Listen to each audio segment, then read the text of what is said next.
Hi, everybody. Welcome back to latest episode of the Precursive Perspective.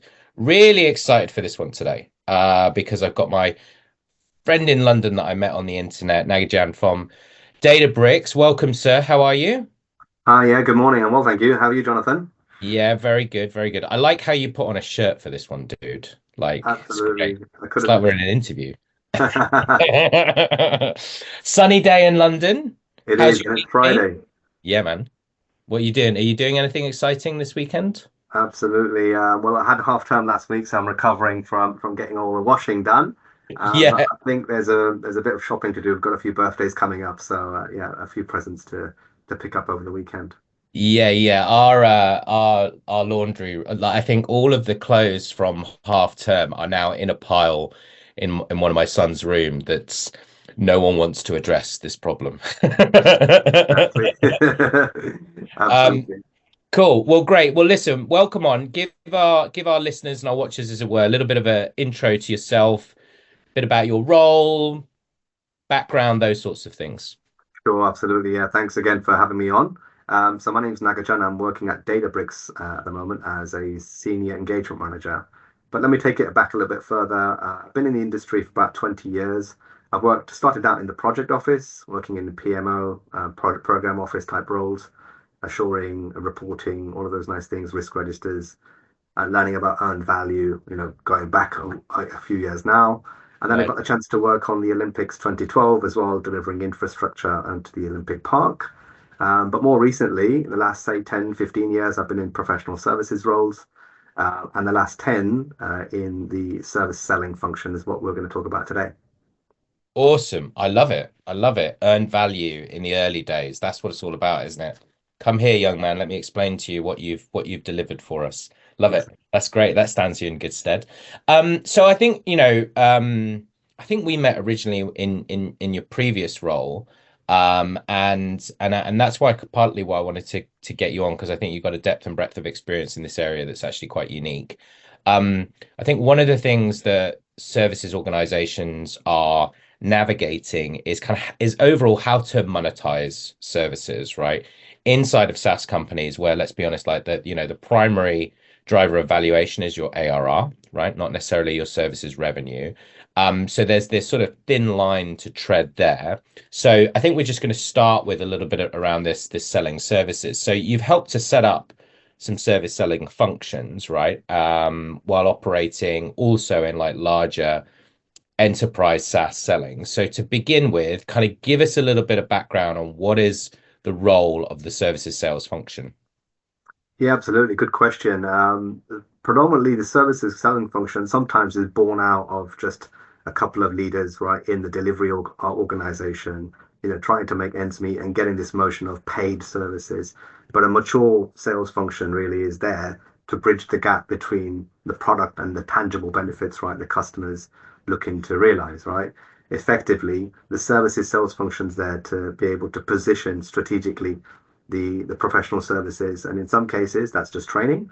In other organizations, it's very deep technical advisory and implementation services as well. Yeah. So that's like the crux of it. But if we look a little bit closer and peel off the layers there, really it's about driving that consumption or driving license sales, driving product adoption in the very business you're in. So before I was at Showpad, it was a sales enablement platform. Yep. Deal sizes anything from 50 to 500K. Effectively, what we're trying to do is ensure customers bring that we drive time to value down. And how do you do that is by getting people set up with the right integrations, making sure they're set up with the right enablement, so mobile device connectivity, etc. So it's about Okta, all the nice SSO security settings everybody's really keen on having to make sure there's seamless access to their platforms across different environments. Right. But effectively, yeah, the sales service function is there to ensure product adoption and Yep. realize business value. Yep. Okay. And then like in terms of so I think a point that you make there, which is there's 2 points in that, which is I think really important to the crux of this conversation. One is, as you say, when this starts, it's kind of off the side of the desk of the services management, right? We had actually a former customer come into one of our company meetings this week for Precursive and we talked about a number of things. We kind of went back actually to the original business case when he brought Precursive into a previous business. We were talking about that. And one of the things that kind of came out of that was the amount of time now that services leaders are spending selling. It was about 70% in the business that he was Mm. in. And I think that's kind of one of the drivers, isn't it, around this, why you set up like a dedicated function, because that's potentially not very sustainable, I guess. And also, you need to separate the delivery from the selling as well. I think customers, you know, smaller customers might be accepting of that, but really, enterprise customers expect to have that separation between who am I speaking with, who's really understands our business, understands our needs, and then the people, the doers who come in and actually come and drive and do and play that playbook back and do that delivery right over and over again. Yep. So there's that distinction as well between I need someone as a client engagement manager, I need someone who's there as the relationship builder, but also I need a separate, yeah, I need access to a team that can actually really know their stuff and do this day in, day out. Yep. And as you become a larger organization or a larger function, these things do emerge to become themselves rather than just one person or two people running around trying to make deals happen, right? Yeah, yeah, yeah. So talk like that's good jumping off point to the next question then. So kind of how can they be structured, these functions, right? Is it regional? Is it industry pods? Yeah, How no, do you understand great. there how it evolves? Yeah, great question again. From my experience, like so, working two jobs back was a company called Wind Shuttle, an SAP partner, now bought out by Precisely. But effectively, there we had just the services leader, Yeah. managing the scope and the SOWs and bookings, and that's only possible when you have that kind of velocity of deals, right? Larger deals, individual deals that can take maybe a week or two to be able to build a proposal around. But as you become, yeah, like a global company, or maybe like something like Showpad, then of course, if anything from 50 to 100 million, you're going to want to start mirroring your sales organization. Effectively, you will need a head in each region you're operating in. So specifically a service sales person in the US and service person here in EMEA. And as you grow, based on the number of sales reps you have, based on the kind of product you have, you're going to want to start segregating either by vertical or by country or by go to market, because we all know, right, in Europe we have different cultures, different languages, and people want to speak their own language, or they've got different needs in terms of requirements around industry. But yeah, it's a combination, and you need to evolve as your organization, sales organization evolves, as your go to market organization evolves, and also as you start adding more heads from a delivery perspective, delivering training or delivering implementation services and advisory. Okay, cool. All right. And then metrics. So how are you measuring this function? Yeah, absolutely. Back to the point around the structure before we make a decision to change, or is this more around understanding how services? Just for services sales in general, what are the like how are you typically seeing? I mean, again, this may be a little bit how you're measured currently, but like typically what are some of the measurements and the metrics? Absolutely. Bookings, bookings, bookings, right? It's Hey. all about bookings. Um, Fortunately, we only work in one currency where I am, but there could be that challenge if you've got more than one kind of currency and then conversion rates. I know in my previous role we were selling in euros and in dollars, and that brings its own challenges as well. So you need to have different pricing lists, etc. Maybe one rep feels like they're being hard done by because they've got a different price list to work with, etc. But bookings is probably the most important measure when it comes to service sales. Attainment by rep, right? So today I'm in a team of six. And of course, we're measured against each other, measured as a team as well. Um, Attach rates, right? Really important is typically industry standard, something like 25% against product ARR. I don't know, what are your thoughts on this? It depends, right? But yeah, I mean, are you talking revenue attached, so proportion of services revenue to software revenue, 25%? Yeah, Or yeah. 25-30% is something like that. Yeah. Yeah, I mean, yeah, it can vary wildly, can't it? Because actually, you know what? Like take Salesforce, for example, depending on what you're buying and who you're buying from, in some instances, it could be that. And in other instances, their attach is 2 to 1. So it's like double the services to the software. Yeah, that's a So, good point. so but I think that probably the more nuanced answer within that, right, is like you're not always going to get what you want on a deal. And so, but it's kind of harmonizing that across the duration, isn't it? Across the overall portfolio Yeah, of things that you're bringing in. Because certain deals you're going to do really well in services, other deals you're going to take a hit, other deals you're going to have to give it away for free. And there may be a clawback from a RevRec standpoint, even from yeah. a quota standpoint, which is something we talked about in an SDA meeting yesterday. But yeah, I mean, I think it just depends. I think it Yeah, just depends. exactly. I think we look at it from more from a quarter perspective than we do from an Right. individual deal. Yeah, as you said, there's peaks and troughs based on, and Okay. also the kind of opportunity you're working with. But yeah, from a metric perspective, I think the number one is going to be bookings by quarter, bookings by rep, and then we do take another lens on this and understanding how many times are we selling directly to our customer, what we call PS only, or are we actually relying on and working for a compelling event like a contract renewal or an upsell where we're selling services. The more Yeah. PS only, of course, opportunity we have, it's just proving over and over again the value and the impact we're having for our customers. Right. And then the last one is around, just breaking down our bookings by, is it SKUs we're selling? Is it subscriptions we're selling? Or is it white glove SOW activity, really? And again, that informs the kind of heads you need to be able to support the business. If it's SKUs, I would imagine, you're able to go to market with that, have your sales reps be able to pitch that and get that on an order form and sold. Whereas the subscriptions and the custom SOW activity, in my world at least, takes at least a couple of weeks to be able to build out with a few Right. meetings. Right. Interesting. Yeah, something we talked about yesterday, actually. So we had a London meetup for the SDA yesterday that I know you're familiar with as well. We were actually talking quite a lot about this topic. One of the points that I highlighted, which links to what you were just describing around understanding what SKUs you're selling, the subscriptions you're selling. You also need to understand a couple of other variables, I think, within that, which is the time it takes and the duration. And it's those two things together, because often we just look at deal cycle times, which is fine. And a lot of organizations will track time on pre-sales, but it's just to a pre-sales code. Maybe sometimes it's to a pre-sales line associated with a service line, for example.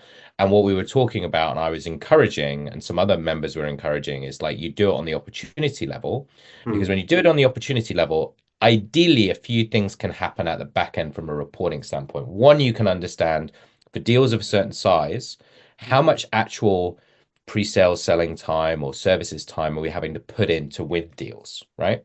yeah, That allows us to actually then start doing some kind of unit-based and cohort-based planning and analysis. Like if we want to close X amount of these things, it's going to take us Y amount of capacity, and we've got, Z people. Therefore, is that realistic or not? So that can definitely help. And then you can also map that to the services SKU that's going to be attached on that op, for example, and the subscription and things like that. So I think that's really important as well. Um, yeah. yeah, go on. Another reason why we monitor the number of SKUs we've sold as well is just to understand, how effective are those, right? No point having those SKUs Mm, on a list somewhere, taking up valuable CPQ space if they're never been active. yeah. There are some aspirational SKUs. We need those, of course, to be able Yep. to, grow into a different space or a different number or a different activity. Mm, But at the same time, I think it's really important to track the SKUs you are selling as well, and either mm, refresh them, relaunch them, or get feedback from customers and understand why did you have this SKU in the last 3 years three times exactly. What was it? Was it the health check? Was the health check really active? Was it an yep. architecture review? What was it that made you want to use this? And what was the Yep. individual feedback for that? Yeah. Well, also that's kind of the reason why this specialism is so important, right? Because again, something that you know, in your world, how many like products, not services products, but like how many products does your company sell approximately? Yeah, they all work they all intermingle with each other. Interlinked, I I know, would but say about 12 to 15 products we have now, right? right. So pause there. So as an AE, as a salesperson, they usually probably are selling more than one, right? They're selling the platform, but they're usually probably selling more than one, right? And that's true of many. I mean, again, we did a little survey yesterday. There was only a handful of companies that were selling one or two products. The majority were selling five or more. Yeah, And the majority of the salespeople are selling five or more.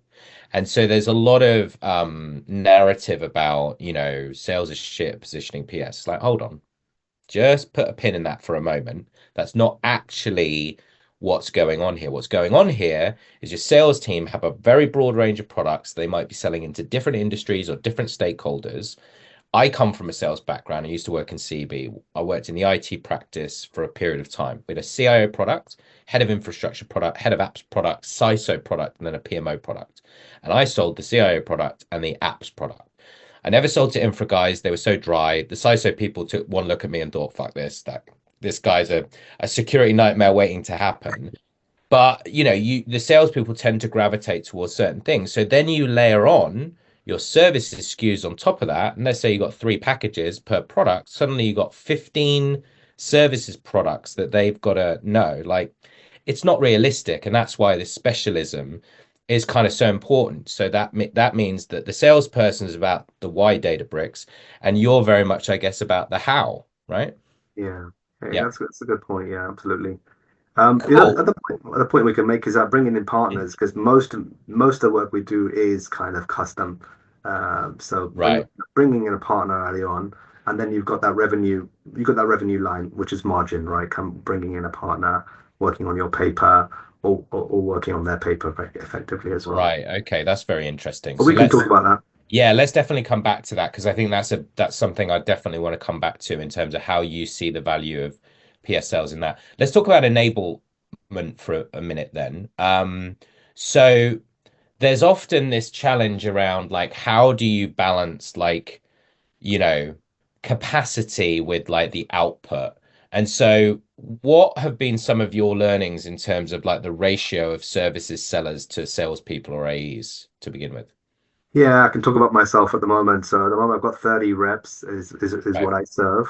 Uh, and there's varied levels of competency in terms of selling services amongst that as well.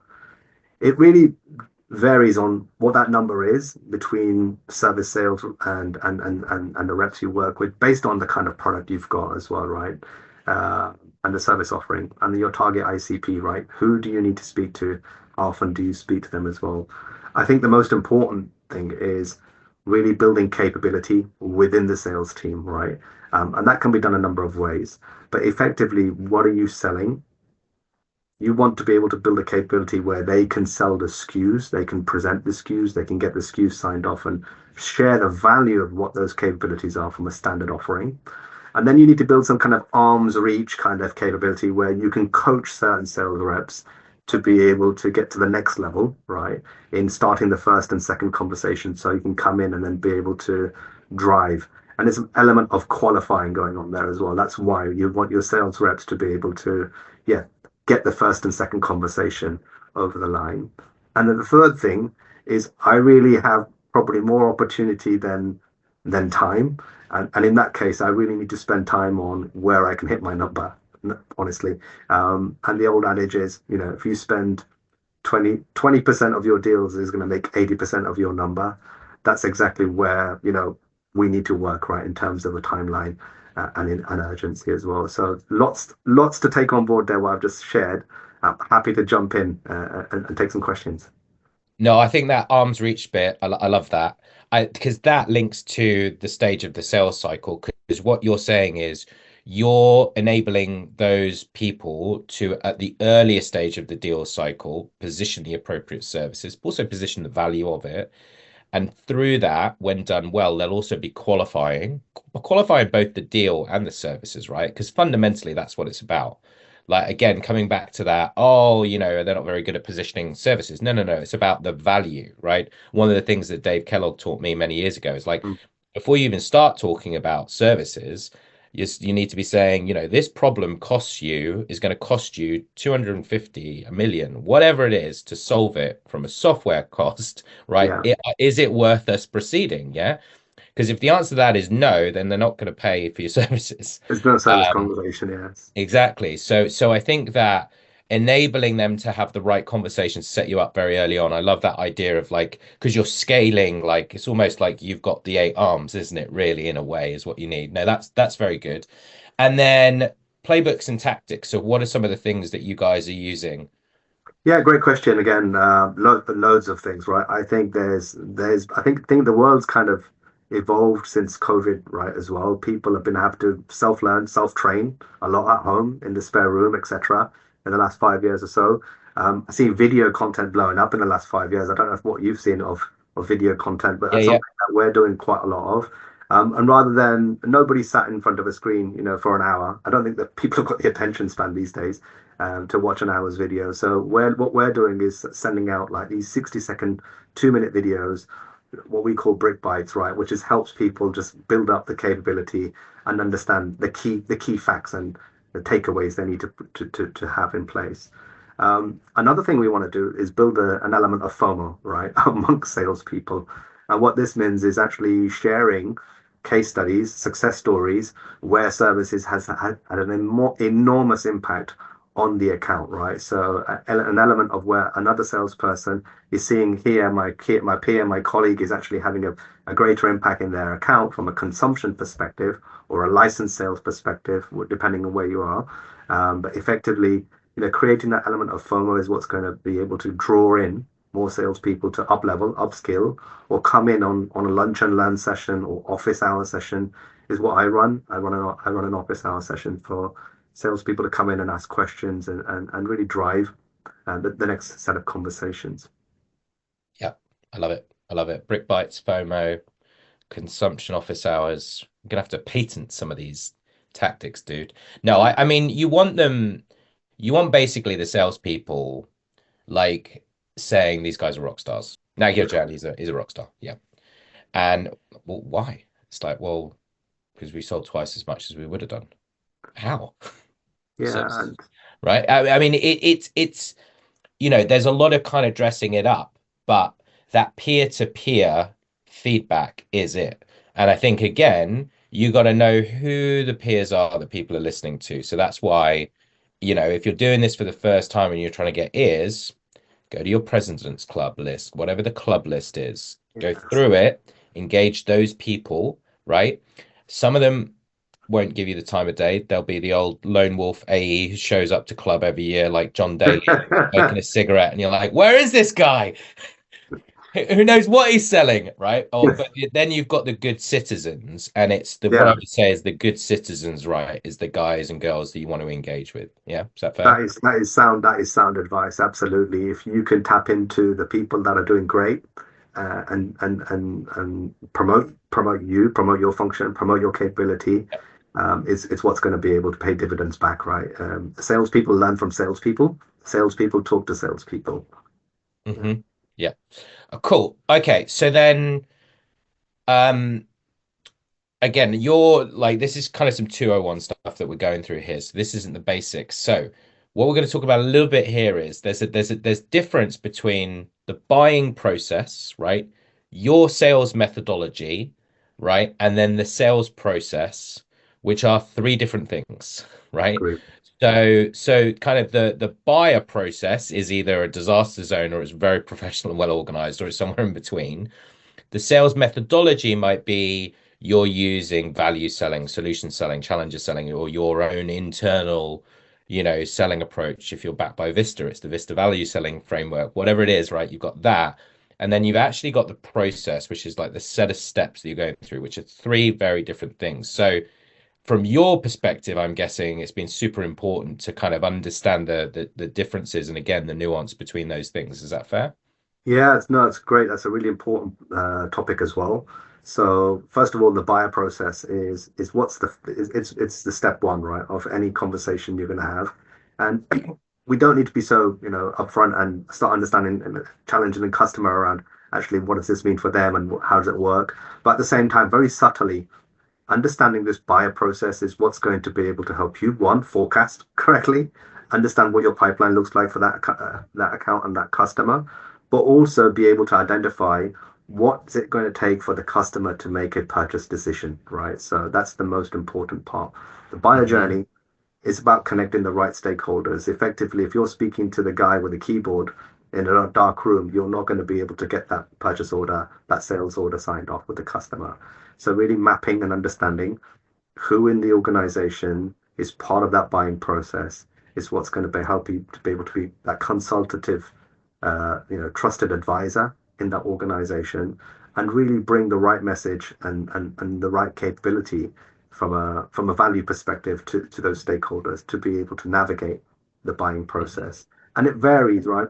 People do buy services, but when they buy services, it goes through so many different kind of journeys based on, is it OpEx, is it CapEx budget they've got, is it a subscription they're buying, or is it a standard SKU? Is this capital expenditure? Can we put it under this budget? There's so many different ways Yep. that customers are considering how they buy services as well.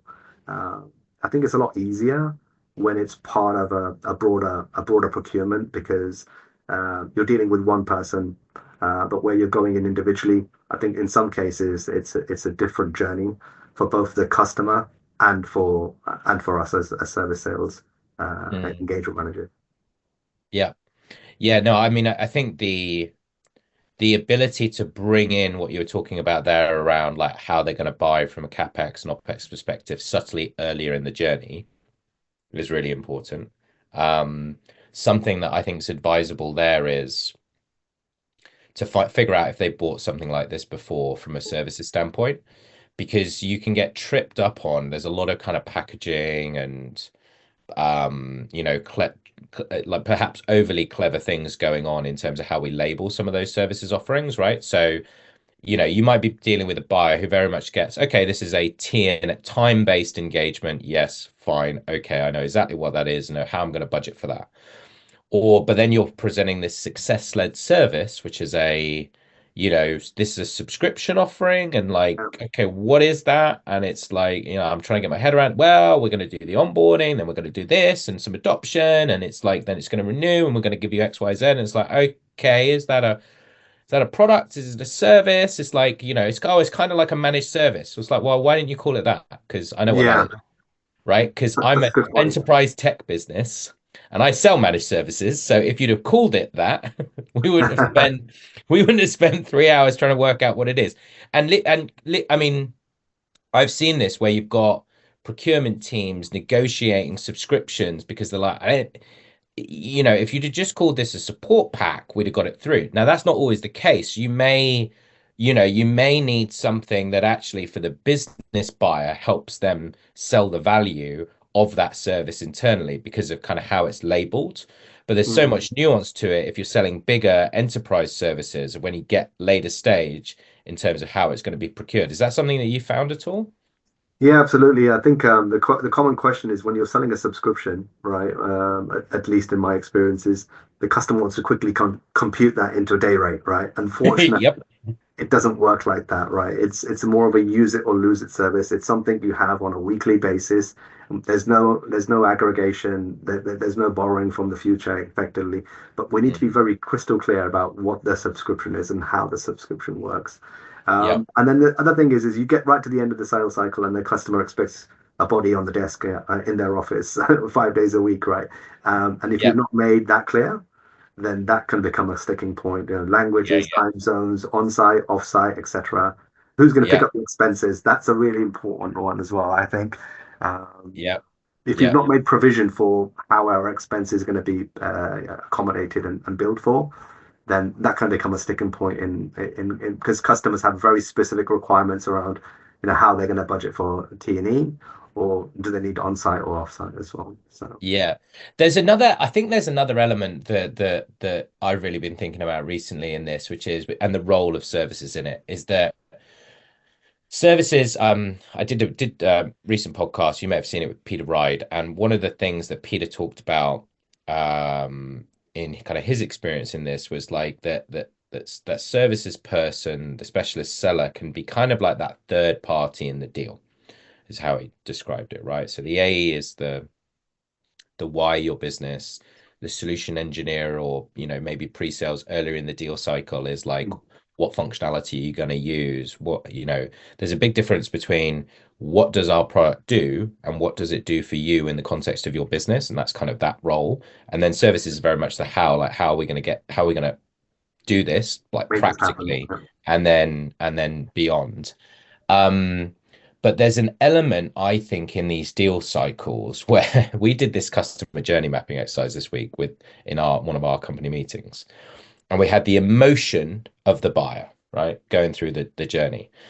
One group was pretty positive. One group, I was like, wow, these buyers are absolutely fucking miserable. Like it was like anxious, stressed. My personal capital's on the line. It was like, what? I mean, Yeah. the world is going to end, right?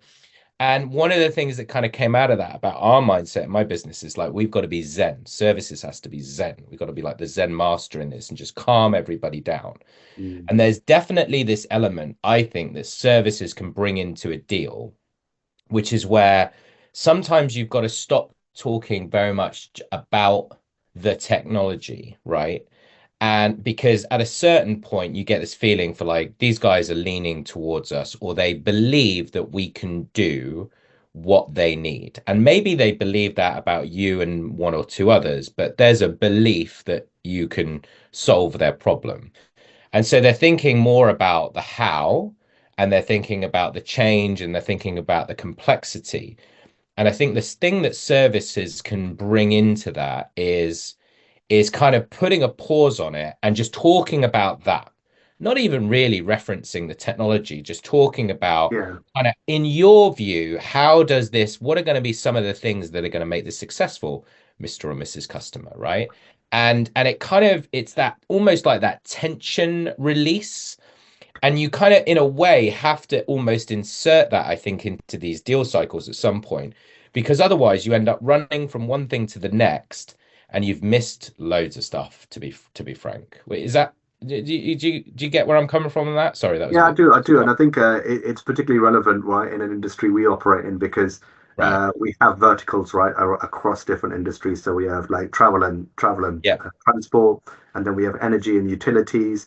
And we can really become the customer, not just from a sales perspective, but from a professional services delivery, is really be Mm. able to talk their language as well in terms of we're Yep. talking about, managing a trillion rows of data, processing a trillion rows of Wow. data. So, talking big data here, understanding the challenges of performance, the capability, how can it be done better? How can it be done more efficiently? How can it be done more cheaper?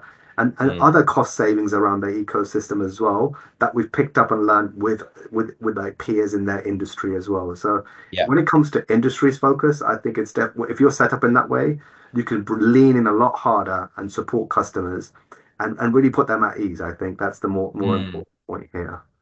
Do you personally, this is just kind of question for you, because I think it's kind of sometimes really important to give yourself a little bit of breathing room to like take that stuff in, like you mentioned, is like really digest and learn the impact of like how that's happening with a client. Is that something that you personally, because you're up against, you got the number, how do you kind of fold that into your job of where you're like, I'm the sponge for this, because you're working across different industries, right? Yeah, exactly. Yeah. Now, I try to just where in my spare time is really look back at previous deals, but Right. also pick up industry knowledge. What's going on in a specific space? At the Yeah. moment, you see pick up the paper, the FTs, and what Yeah. BP's Come on doing. in. The Yeah. geopolitical situation in America, where people are not, they're dropping renewals now, looking more at getting back onto drill, baby drill, etc. So Yeah. there's we need to keep up effectively and really understand the market and the industry what our Mm. customers are operating in. Yeah. Yeah. Cool. Final bit then. So in terms of some metrics and KPIs, what are you tracking like for you personally? We talked a little bit about this earlier, but maybe more from the like the things, the sort of the touch points and these types of things versus maybe those department level goals. What do you personally try and keep yourself accountable for? Yeah, no, good question. Personally, look, I track the number of meetings I have with specific accounts. Hmm. Uh, I think where there's been a tricky deal, I sometimes can look back at my email and think, God, did I really have 50 emails on that thread to get to this point of the deal? So yeah, I look at the touch points, including how many meetings have I had with the customer, or how many meetings has the customer had with a specific with my team, Yeah. to be able to get to a proposal, to be able to get to a way forward, a capability. I look at my emails. And we do have capability here to, to record calls and stuff, but we're just ever so busy, super conscious about where I spend my time. So effectively, it's just looking at when's the last time I spoke to a specific account as well, because you Yep. can't just be opportunist, right? It's about checking in on existing opportunity you've sold into that account as well. Yep. How's things Yep. going, Mr. Customer? Where have we been? So yeah, a number of Yep. different touch points there. Yep. Measuring activity against. It's not so scientific as sales in terms of how it, and Salesforce reports this, and other capable CRMs do as well. Hmm. I think in my Clary, we have this indicator that goes green, red, and amber based on how much emails you've shared with the customer, or when's the last Yeah. time Yeah. you Yeah. called the customer, exactly. So Yeah. The little we're bubbles will not as tick. rigorous, yeah, but absolutely, it's something I do keep top of mind. AI, my friend, we're going to talk about this finally, but um, emails, I don't know what you use, but copy all the emails, put it into a dot, put it into dot private on with not that you're sharing the data, Yeah, get it to summarize it. Like what you can do that into your if you've got, I don't know, do you use Google Docs? we use Google Docs, yeah, Yeah, yeah. Google Docs Have now. you got Gemini switched on? I'm not sure we've got Gemini switched on just yet, Right. but we Okay. Well, when we you have. do, you can dump all those emails into it and say, summarize to me what have I missed? How are you using AI? How's that starting to come in a little bit more? Because like we're getting there, but I don't think it's the be all and end all. But it's definitely starting to be a few use cases in around selling, right? Well, being a data and AI company, absolutely, we are using Yeah. AI Right. over and over again. We built our own large language models for Okay. a couple of different activities, both in-house. So for scoping for services, actually, Yep. we're using a capability to be able to consume the recording of a scoping discussion or proposal or deep dive, and then be able to build out an outline deck for our architects to be able to then build out a proposal. So we've Yep. got that. This year, Databricks went through it's public knowledge. Of course, we had a funding round, and that's been Yeah. able to unlock Couple of a quid, 10, right? Couple of dollars. Yeah. 10 billion. And then we've been able to unlock a tender offer for employee existing and previous employees. So with Yeah. that, lots of questions about tax, a lot of questions about what does this mean for me? What does that? So we built a bot. We built a bot so people can ask questions to the Yeah. bot itself and give clarity. But I really like the way existing tools have evolved, right? So Calendly, Clary, Gong, Yeah. Salesforce, all of those have now really up leveled and embraced AI. Yeah. Specifically Gong, right? I really like that product, and the time you'll be able to have The a call. summaries are getting a lot better, aren't they? The Yeah, search functionality is terrible, but the summaries are amazing. Yeah, yeah, yeah, yeah, exactly. We tend to build our own rather than go out on the market because we can get a lot more flexibility, and we've got the staff internally to build. yeah, But yeah, there's Proposify. There's a few applications out there that allow you to up level and speed up a bit more.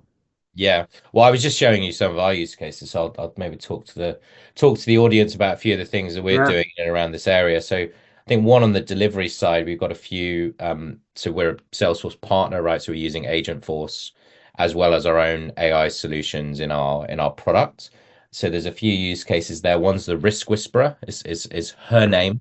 So the original Precursive app, right, was called Preempt. Like, you like have to name the brilliant. application. Like, well, you have to name the application that sits inside of Salesforce. So it was called Preempt back in the day, which was kind of all way before AI, which was interesting. But so the Risk Whisperer will basically kind of look at delivery and say, look, you can ask it where are the risks going to occur? Are we going to be on time? Things of that ilk based upon the data in there, which is pretty cool. And then on the services side of things, I think. just came off an AI inspiration day in our company meeting this week. So a few cool use cases there. So we're using Google and Mm. Notebook now, LLM, where basically we can take the sales, let's call it the sales data, so the sales information that we collect, Yeah, as well as taking the call transcripts out of either Zoom or Gong, putting that all together along with basically customer's website, customer services page website, and it crunches it all together, put in the business case, and that is going to be the services briefing summary for our PS team. So it will take okay. all of that and it will spit out summary docs, Q&A docs, and then a 10 to 20-minute podcast with two AI Wow. personalities talking about who the customer is, what they sell, and our fit for them. And so what was so I did one of those this morning to test it, and it took me 10 minutes to plug it in, so to get all the things. And that was Yeah, literally like copying a transcript out of Gong, putting it in the doc, loading those bits up. It took 5 minutes to load up the podcast and like 20 seconds and it was done. So within 20 minutes, you had this whole kind of briefing pack. Now, we mm. do transitions, we call them transitions rather than handovers, but just I think from a prep standpoint for the services people, it'll allow them to walk around, listen to it. Listen to the Right? podcast, yeah, and pick up the cues and Rather than, oh, I'm sat at my computer for the whole day and that. So shout out to Charlie Cowan, who we will list on this podcast listing, who came in and has been doing some work for Precursive and helping us understand AI there. But yeah, I think in services, the impact is going to be pretty incredible, definitely from like a time saving and a productivity standpoint, right? yeah, and I really like the sound of what you've been able to do so quickly as well. I think, and I think the mediums of interacting with AI need to change, are evolving as well. You know, voice is going to be really important, Yeah, video is going to be really important, and it's not just going to be that text interface we've got at the moment between say something like ChatGPT. I know things are yeah, evolving. yeah. We've got Yeah. 4.5 You out got there. to, I think you got to bring in an expert. That was what I realized. I was like, I am not going to learn this on my own. I'm going to get lost. I'm Mm, not even going to know what tools we're going to be able to use. So I had a friend of mine, this guy Charlie, who basically built an AI application, learned AI and AI development and all of the tools, taught himself. So he's probably yeah, one of the foremost experts I've ever come across. And I was like, I'm going to get you to tell us what and how we should be doing it. And then we can layer over the top like our security policies and all of these types of things. yeah, But no, super interesting. So I think great show, few amazing. I think definitely a few kind of you know your insights here. I think one is going right back to the top. Services selling, I think, helps you to kind of separate church and state, sales and delivery, right? I think you're going to go, depending on where you are in your journey, you're going to go from doing it off the side of your desk as a service yeah. manager, services leader, VP services. And if you are, it's really important to track how much time you're spending on that because then you will understand kind of how many full-time equivalents, right? You're using up. Is it 50% of you and four people? Okay, we might need to think about how that's impacting delivery. I really like the idea, the concept of like the PS only deals, because I think that's kind of showing very specifically you can then have this comparison metrics between which accounts are buying PS only deals and therefore ARR growth rates, consumption growth rates, and all of those types of things, which is cool. I love arm's reach. Great concept. Thank you for bringing that in. Brick Bites and FOMO. Awesome show, dude. Enjoyed Thank it? you. Thank you very much. No, thank you for the opportunity, Jonathan. No, awesome. All right, thanks, man. Have a great rest of the day. Thank you very much. Bye.